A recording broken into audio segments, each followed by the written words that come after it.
need to try this, so let's try it. I bought some chamoy. Also, why am I making this video at 9:30 in the morning? I don't know. I've wanted to try chamoy for as long as I've seen it all over TikTok, so here we are. And also, like, why not support a small business at the same time? Smell test.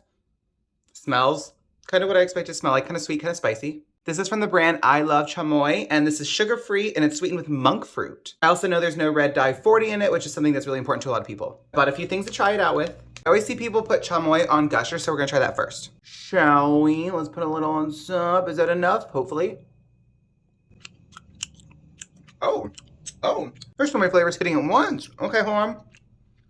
Some more.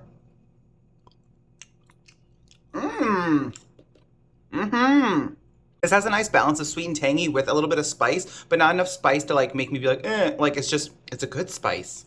Peach gummy ring. Man.